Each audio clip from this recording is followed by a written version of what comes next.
You're a Jags fan, you're an NFL fan, and you're looking for the best Jags content out there. And it's simple. It's right here on the Poojie Podcast. Subscribe to the channel, like the video, tell your family and friends about us. Let's go.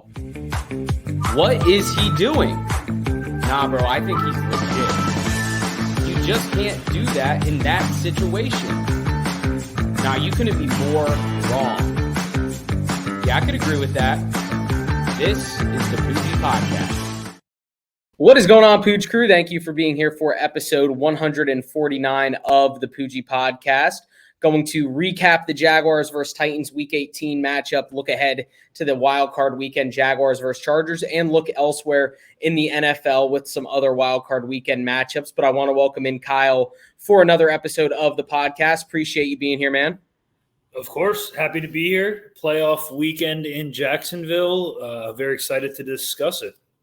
It's been kind of wild since you've joined as a regular on the podcast. The team seems to have turned it around. So whatever you've been providing on video, hopefully the team's been seeing it and taking notes. Yeah, like I said, somebody somewhere must have been watching some of our videos, which I'm happy about, being that I'm so knowledgeable and whatnot on the subject.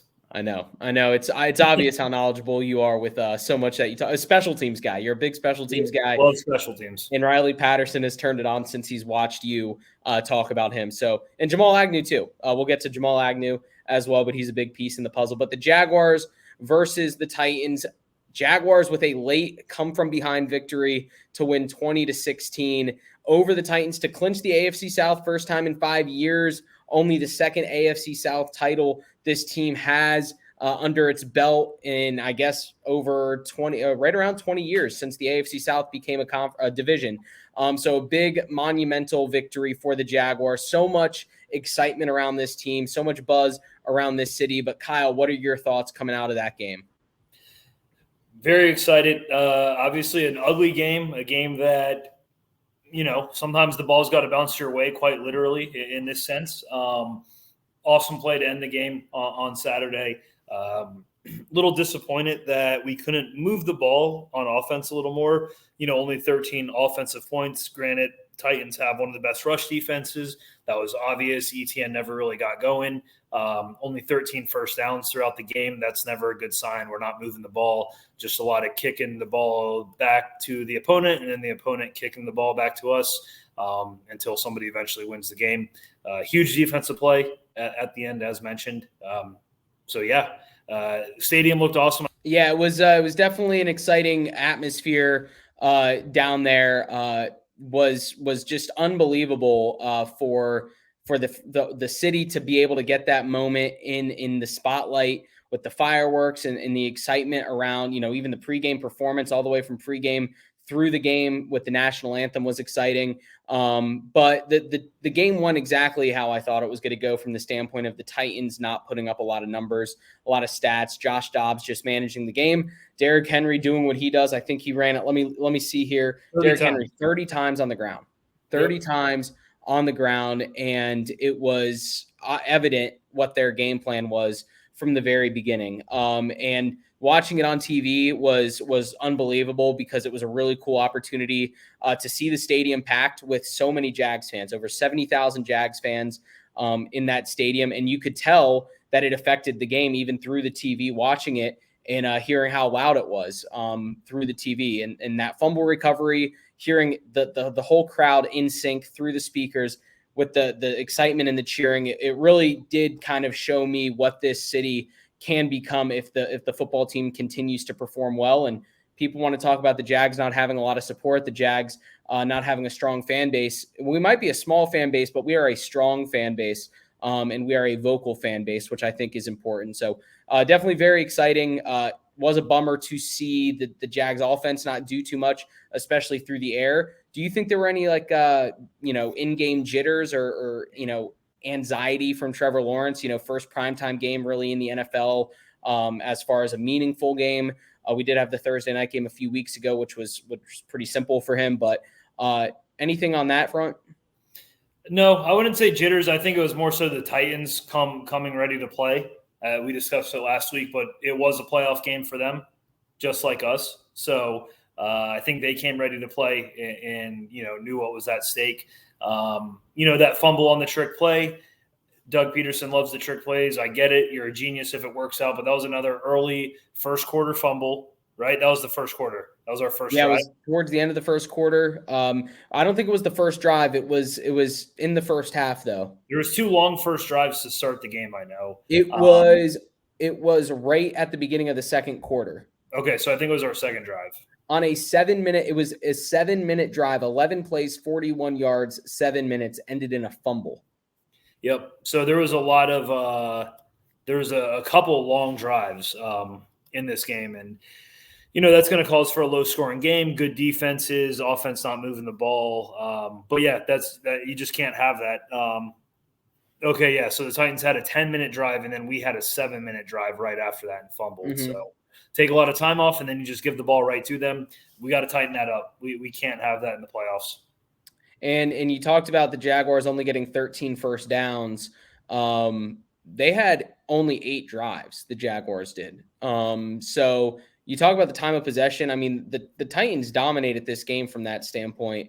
Mm-hmm. They had 36 minutes time of possession to 23:48 for the Jags, 23 minutes and 48 seconds. So 8 total possessions, 3 in the first half for the Jags, 5 in the second half, not counting the final drive to kneel it out for the victory. Right. But I think that's just a testament to this defense really stepping up and holding their own, because the Titans were moving the ball. The Titans were doing what they wanted to do, which was run Derrick Henry and have Josh Dobbs throw 5-yard outs or 5-yard completions for first downs. But the Jaguars defense stepped up when it needed to. And it's great to be able to have a team that feeds off of each other like that. When the defense recognizes the offense isn't playing its best, the defense is able to turn up. I'd like to think the crowd noise had something to do with that. The atmosphere had something to do with that. But thoughts on the defense really stepping up there in the second half for the Jags? Yeah, that was huge. I think we had 4 sacks, if I'm not mistaken. So we were getting after the quarterback, which is a great sign. They were, they did rush 40 times or 39 times, but for the most part, I would prefer that as long as they're not gaining crazy amounts of yards. Like, they were moving the ball some, but again, they only had 16 points to show for it. So they got a couple first downs. What was tough was that first drive, I think, that 10-minute drive. So maybe that was technically their second drive. They converted, I think, 2 or 3 fourth down conversions. 2. 4th and 5 and a 4th and 3. Yeah. And then I'm pretty sure they had a third down or 2 on that drive as well. Like, at some point, and they weren't like 4th and 1. I think they went for it. One of them was like 4th and 5 and 4th and 8 or something like that. So 4th and 5 and a 4th and 3. Okay, yeah, yeah. So yeah, the defense is going to have to tighten that up, especially against a team like the Chargers, who obviously Justin Herbert, top 10 quarterback in the league, and Josh Dobbs was with the Titans for about 17 days before this game. Right. So if you're allowing 3rd and 4th downs, and who knows, maybe the Chargers watched that game and thought to themselves, okay, we can maybe go for it on 3rd and 4th down, or not on 3rd, but on 4th down a little more frequently if the Jags defense is going to play as soft as it did. I did like to see that they tightened it up towards the second half. In the second half, Foye Oluokun, another amazing game from him, 13 tackles in this game. He just continues to add to that number of tackles that he's leading the NFL in tackles by far. But watching the game from an offensive standpoint, you hope to see a little bit more fluidity and loose playing in this game coming up against the Chargers. But anything else from you on the Jags-Titans game, Kyle? No. Again, just happy that we made that huge play at the end of the game. It was frustrating a couple times that we got field goals when you thought we have to get a touchdown here. If we stop them on that drive, we do get the ball back. Maybe we go down there and score a touchdown. But we wouldn't have had a ton of time left. The defense forcing that turnover, and then to not allow them to I don't even think they got a first down once they got the ball back. I think it was 3 straight plays that we stopped them, if I'm not mistaken. So, yeah. After the fumble touchdown? Yeah, after the fumble, scoop, and score. I think then they just have 3 plays, and that was it. No, they did get a first down, but then they went for it on 4th down. It was like 4th and 13, and they threw it like 5 yards, and I think it was Haskins or something got tackled short of the line by far.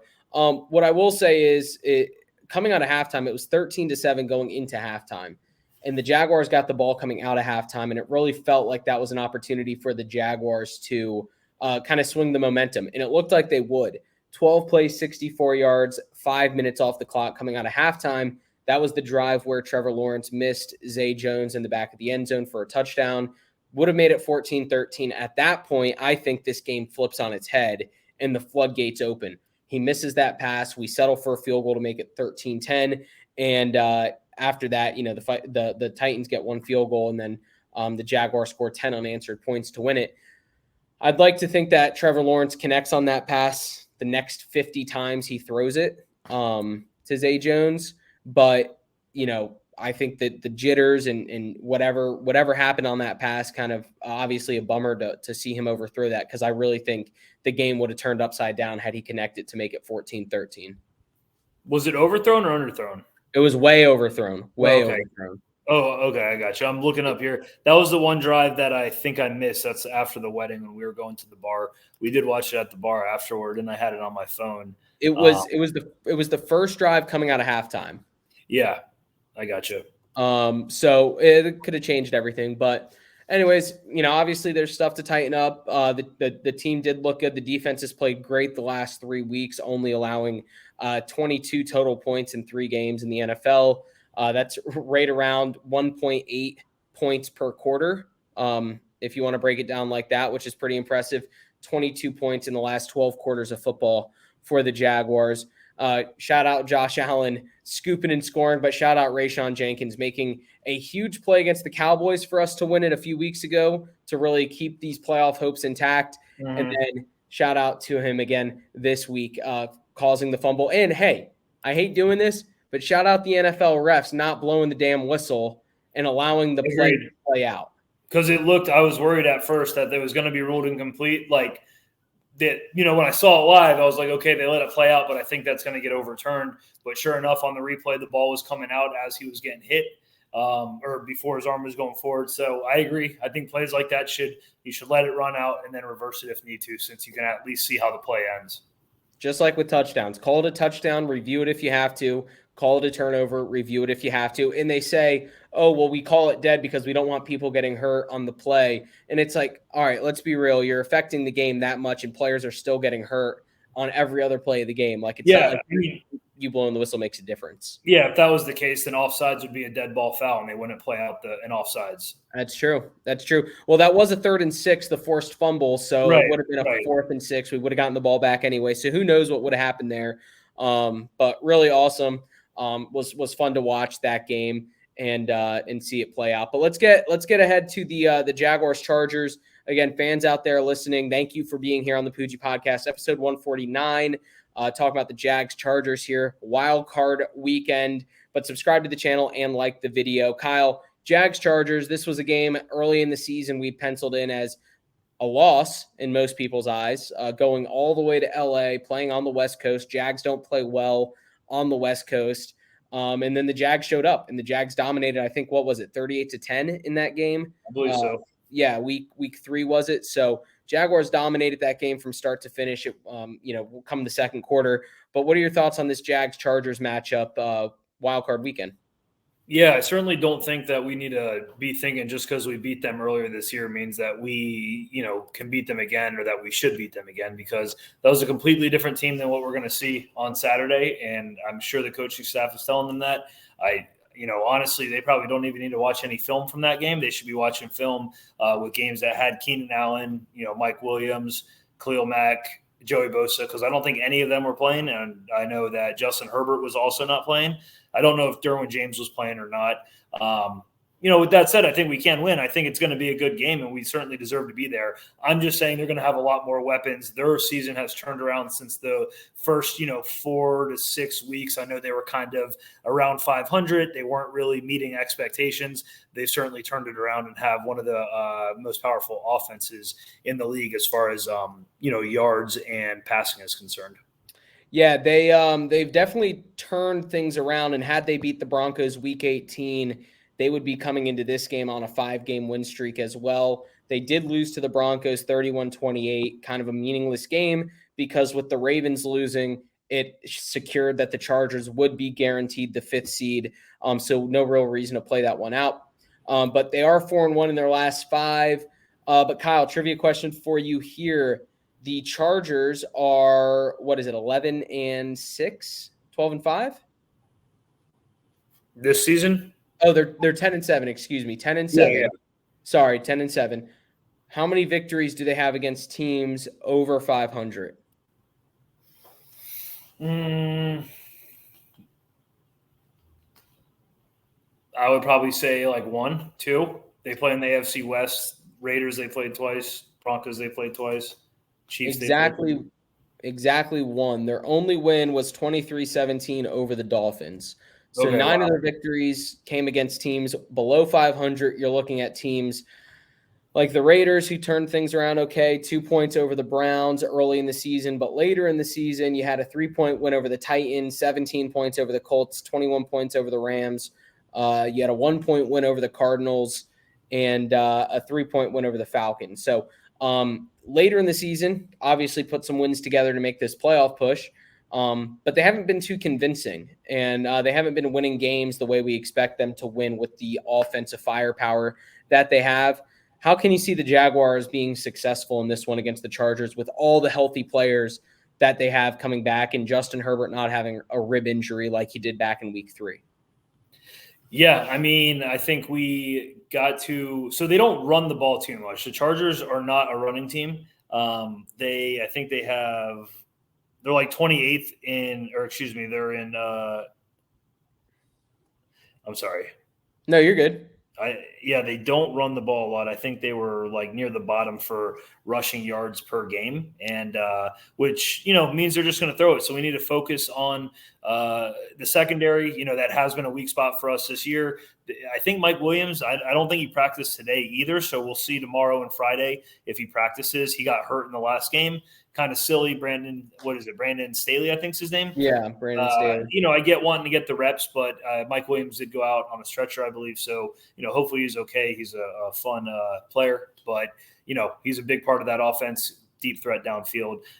So we got to lock down the passing, and that includes Austin Eckler out of the backfield. He's a beast, and like I mentioned, they average I think the Chiefs are the only people ahead of them the Bucs are the only team ahead of them in passing attempts per game. Okay. So a lot different than the team we faced this past week in the Titans, where they run. It's going to be on the complete other side of the coin this time. Yeah, I'm looking at this now. They on the season set 711 pass attempts, 404 rushing attempts on the season. So about 1.8 times more passes than runs. Mm-hmm. Only 1,500 yards on the ground for an average of 89.6 per game. Now, on the flip side, they're allowing 146 yards per game on the ground.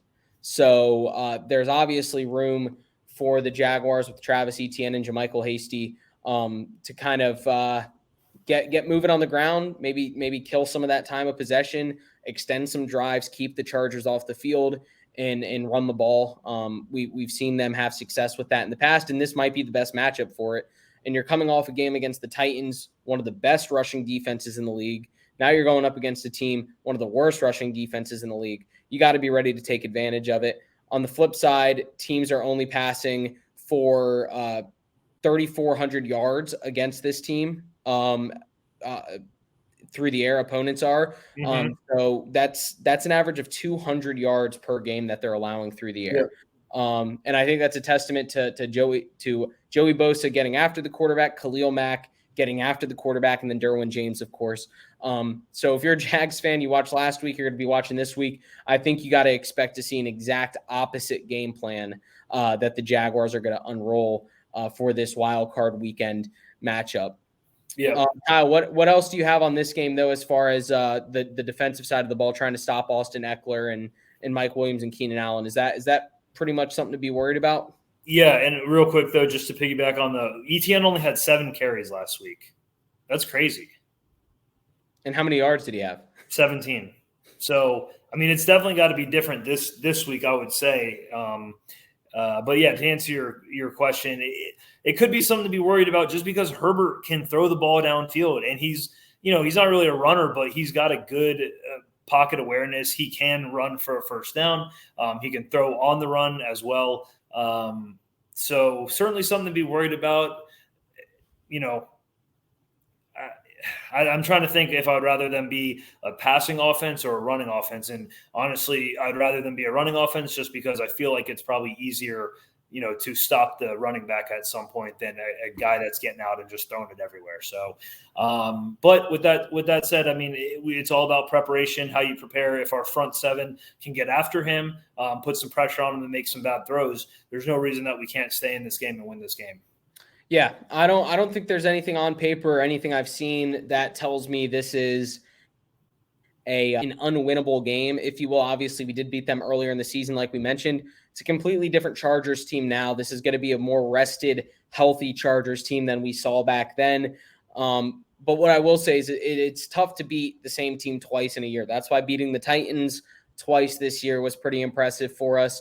We didn't even do that with the Texans or the Colts this year. We went 4-2 in the division, and to beat the Chargers twice would be huge. I am kind of happy that these two games are far apart in the season, though, because there's no recency feeling about it. It almost feels like it's a completely fresh new team that we haven't played this year, because that first matchup was all the way back in September. So I am excited about that. But the Jaguars, I was going to say, I know we scored some points against them, but I do feel like the Jags offense has matured a lot as far as ETN with the receivers and with Evan Ingram, the tight end. So, they're not the same team.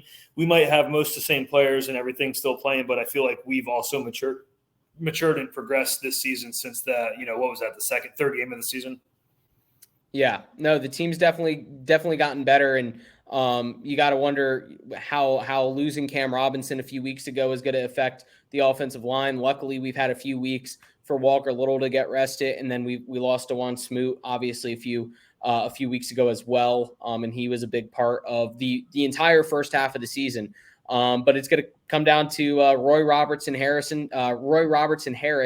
stepping up again, and then Corey Peters, a guy not a lot of people even knew was on this team, stepped up this past week against the Titans and really helped against Derrick Henry. Trevon Walker also stepped up and played one of his best games of his career in that game against the Titans, and then Josh Allen, of course, too. So very evenly matched game, very exciting game on tap for NFL fans everywhere, and it's fitting that it's another Saturday night game in Jacksonville, because the stadium is going to be equally as electric this week. I think fans have to be very excited, and similar to the Titans, I don't know how many Chargers fans are going to be traveling for this game from sunny LA to Jacksonville. I don't know how many Chargers fans travel in LA to the game. No. Yeah. So should be an equal home field advantage for the Jags as last week. But Kyle, anything else on this game for you? No, very excited. I will be making the trip up to Jacksonville and looking forward to going to the game.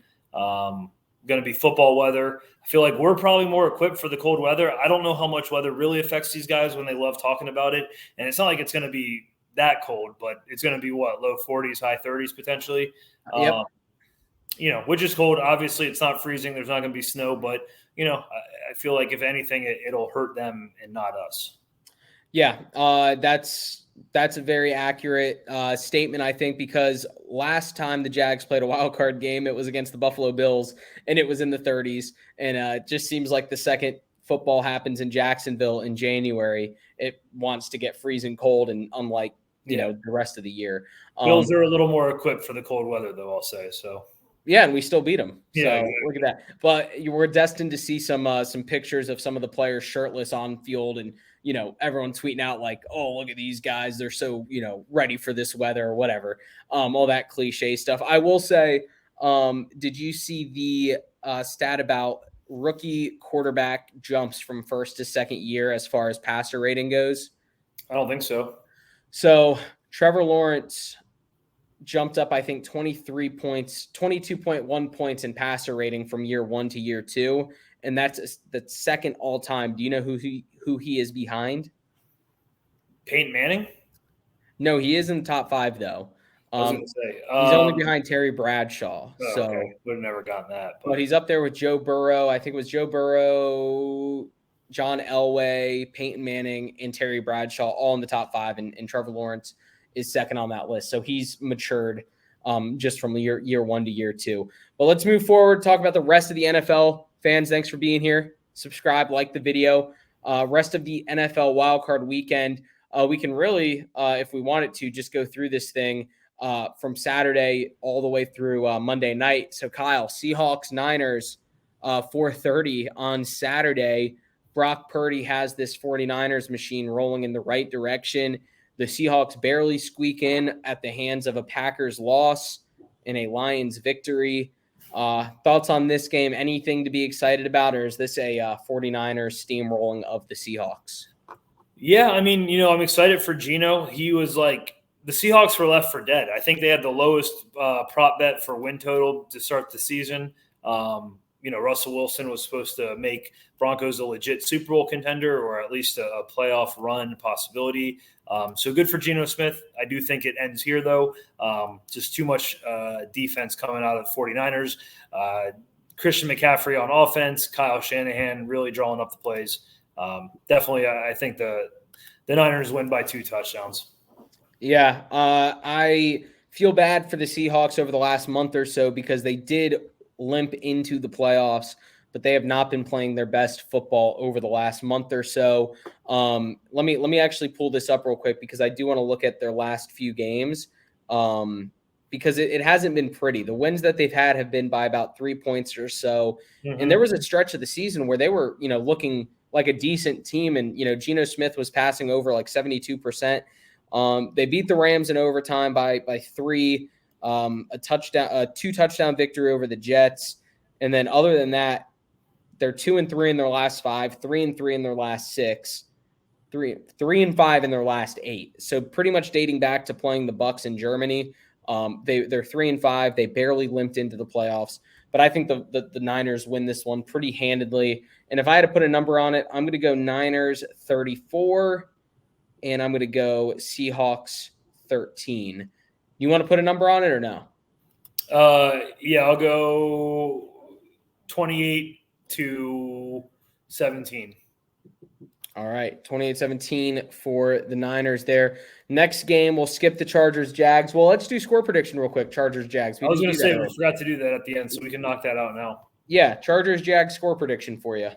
I got 30-28 Jacksonville. 30-28 Jacksonville. Let's go. And I'm gonna go with 20. I'll go 27-24 Jacksonville. I wanted to go in the 30s, but last time we thought that was going to happen with the Lions were the only team to score in the 30s, so I'm not going to take that bait again. First game on Sunday, we got Dolphins at Bills. Tua not playing. Skylar Thompson in for the Miami Dolphins against a Bills team that just returned 2 kickoff returns for a touchdown in their Week 18 game against the Patriots. What are your thoughts here, Dolphins-Bills, Kyle? Yeah, I mean, feel bad for the Dolphins fans. They had a good season going. I just don't see them winning this game, unfortunately. And that's really no disrespect. I've enjoyed watching them. It's just they've had the quarterback carousel. Bridgewater was hurt. Obviously, Tua in and out. So, yeah, I think the Bills kind of steamroll them, maybe like 30, call it 34-10. 34-10. Like yeah, there's really upset. What's up? That's like or not upset, but that's a big winning margin, but I'm calling it. Yeah, take it. There's nothing to be optimistic about here. If you're Miami, you're traveling from sunny South Florida all the way up to Buffalo. It's a day game. Luckily, it's not a night game where it's going to be even colder typically at night, but still going to be in the 20s, probably maybe even teens for this Dolphins team, for Skylar Thompson in this game. Got a tough spot for that rookie coming in these last 2 games. They beat the Jets 9-6, 0 touchdowns, 5 total points. Oh, well, I guess 5 field goals and a safety at the end to cover the spread, -3.5, which was pretty crazy. But yeah, the Bills are going to control this one from start to finish. I wouldn't be surprised if Josh Allen doesn't even play the whole game because I think it's going to get out of hand early. Micah Hyde coming back for the Bills as well. They seem to have figured out what they're doing with the running back situation with Devin Singletary and James Cook. I'm going to go Buffalo in this one, 31-14. 31-14 Buffalo in this one. Let's get to the 4th game of Super Wildcard Weekend. Giants at Vikings. We got Danny Dimes versus Kirk Cousins, 4:30 on Sunday, and it looks like the Vikings are 3-point favorites in this one. So Vegas seems to think this one is a fairly even matchup between these two teams. Yeah, I mean, it should be a good game. This is honestly probably, well, Cowboys Bucks should be a good game too. But I'd put this up there not because I'm really, in love with either of these teams. Obviously, the Jags Chargers are going to be a good game, but I think the Giants pull this out. Call it 23-21. I don't know. The Vikings have been making me sick watching them the last couple of weeks, kind of dating back to beginning of December. I don't know what's going on with them. They got a good squad around them. The Giants, though, they're playing inspired. Again, I'm not too crazy about them, but I think they can run Saquon Barkley, control the clock, get some long drives, and Danny Dimes has been playing well. Defense is decent enough, so it should be a close game. Yeah, I mean, I think this is a coin flip game. You're looking at two teams that find ways to win games the exact same way. They just grind them out. I'd be curious to look at over the last month time led in a game, because I feel like these teams always win games at the end of the games, always just find ways to win it, grind you down. So a very evenly matched game. Minnesota, obviously, with the better superstars in Justin Jefferson and Dalvin Cook. Even on the defensive side of the ball, they got some guys. But the Giants do play very good, inspired football, and they've rallied around Brian Daboll, and they've rallied around Daniel Jones. They don't have many weapons outside of Saquon Barkley, but they seem to find ways to win. I'm also going to go with the Giants in this one, but I'm going to go 17-16 Giants over the Vikings in this 6-3 upset. And then that takes us to Sunday night football, Ravens at Bengals. Likely that Lamar Jackson is not playing. Not too sure what else the Ravens have to hope for in this one, but Lamar Jackson not playing. Yeah. Is it because of the injury? 38 days ago, and he's still not playing because of a PCL sprain. I think there's more there. I think he's just not playing because of the contract situation. And I know, but in the playoffs, that's something you do if you're, 6-10 or something like that. But I feel like he would just play. You go into the season knowing the situation. If you don't get the deal done, I get if he doesn't want to re-injure himself or something like that and all that, but I don't know. If he plays and he injures himself worse, he is now out of the league. Or at least probably not getting a fat contract. Yeah, it's that simple. So, and by the Ravens pretty much plummeting how they have, he's just further increased his value in his stock, because now people can see how bad this team is without someone like him running the show. You definitely don't want to turn into the villain, though, if you're Lamar Jackson. They love him in Baltimore, but, if it comes out that he's holding out and doesn't want to play or something like that because of the contract, I think the fans, they'll be angry at both parties. And it just goes to show, if you have the contract done, you have the guaranteed money, that's, more incentive to play a little injured, because that money's guaranteed. You're going to go put it out on the field. Don't necessarily blame guys trying to get their money. I think Lamar representing himself makes it awkward to negotiate, makes it tough to negotiate, and can't have him really focus fully on football. I'm going Bengals here, though. Give me 24-17. I don't even know if the Ravens can get that many points without Lamar Jackson. They've been real ugly lately. Their defense has been playing much better, but granted, the Bengals have been playing a lot better. Could be a little bit bigger of a gap than that, but I'm going to go 24-17. Yeah, I mean, you hit the nail on the head. Lamar representing himself is just very awkward. But he did say the week before the regular season started, he was stopping contract negotiations. But at the end of the day, you're showing up to the facility every day as a football player while also being your number one negotiator. That's not going to do anyone any favors unless they come knocking on his door tomorrow and say, okay, here's a contract for $250 million over the next 5 years or whatever. I would love that. I would love if they just got a contract done. What if he was just fully healthy right now and they knew it and they just couldn't figure it out? I'm going to go Cincinnati in this one, 30-30 to 16. They'll get a field goal. 30-16 in this one, a 14-point victory for the Bengals. And then the final game on tap for Super Wildcard Weekend, the Cowboys are traveling to Tampa Bay to face the only below 500 team in this year's playoffs, the 8-9 Tampa Bay Buccaneers, who made it into the playoffs by way of their division being bad. Who am I to talk? But they're there nonetheless. And the Cowboys, kind of a bad stretch of football over the last 3 weeks, really, losing week 18 in a must-win game, going down to, not a must-win game, a potential to move up in the seedings if the Eagles had lost. The Cowboys lose to the Commanders. The Bucs go out and get the job done against the Falcons. Or no, the Falcons won that, right, Kyle? Last week against the Bucs? Yeah, did the Falcons win? I think Falcons won, yeah. It didn't matter. The Bucs couldn't improve or get worse. Yeah. So anyway, Cowboys at Bucs, Kyle. Yeah, so the Cowboys, for as bad as they've looked, they're still the fourth best scoring offense in the league, which is crazy. And last game I think they scored 6, which is terrible. But they still put up points. I don't know how I feel about this game. Hold on, let me see what the scoring defense is real quick for the Bucs, because I know the Bucs have decent defense. Okay, so they're 13th for scoring defense. I think I'm going to go to the Bucs. I know that Tom Brady's never lost to the Cowboys, correct? Yeah. So I'm just not going to go against Tom Brady. If I lose because I ride with Tom Brady, then I'm happy to, I'll take that loss. I'm going I don't think it's going to be particularly high scoring. I think both teams have been playing really ugly football. I think it'll be, let me go 17-13 Buccaneers. No, well, what's up? Let me change that. 20-17 sounds more right. They're going to score 2 touchdowns. They got to score 2 touchdowns. 20-17, yeah. Bucs over Cowboys in this one.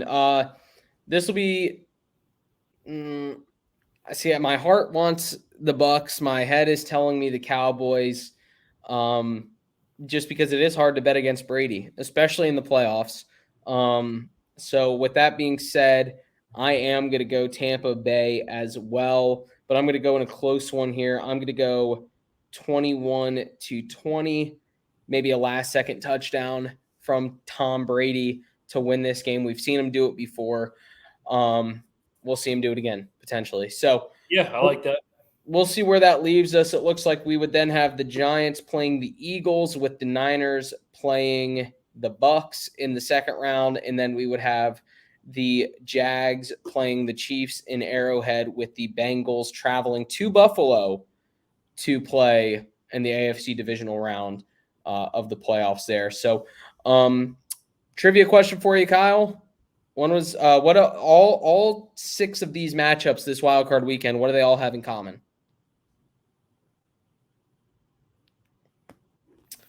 Gotta give it to me. Oh, I don't know. I feel like I got to see a chart of them to see what they have in common. I don't know what. I don't know. They're all rematches from the regular season. Oh, okay. So all these teams have played each other already. All these matchups have happened this season already. So is that the first time ever, or has it happened before? I'm not sure if it's the first time ever, but it's a very interesting coincidence, if you will, that it would happen just because of the amount of different combinations that can be had in this one. So, but all right, anything else from you? Jaguars related, NFL related, anything? No, just excited. It's just hard to believe the season's almost over. It's just like every year when football season's starting, I just remember saying, this is so awesome that we're about to have, 23, 22 weeks of this, like regular season and playoffs. Like, this is great. And then it's gone just like that. Yeah. Yeah. It really is just so brainless. You go through the fall and like nothing else even really is apparent or around you. You're just like, whoa, football all the time. Definitely wild. And hopefully we're back here next week while I'm fully moved in to my new place, hopefully. And I can be in an actual setup with my studio, microphone, all that good stuff. But hopefully we'll be back doing this again next week. But I appreciate you being here, man. Yeah, of course, man. Thanks for having me on. I mean, I feel like we're going to talk next week one way or the other, but hopefully it's in positive spirits. Yeah, we'll definitely be doing episode 150. Hopefully for the big 150, it'll be a Jaguars victory. If not, we'll still be on the Poojie Podcast. But fans out there listening, thank you for being here. Subscribe to the channel, like the video, and go enjoy NFL Super Wildcard Weekend. It's going to be a very, very fun weekend of football starting at 4:30 on Saturday, culminating around midnight on Monday. But go enjoy it, root for the Jags, and go make this world a better place, and take care. How can I be the man when you're the man? How can I be the man when you're the man? How can I be the man when you're the man?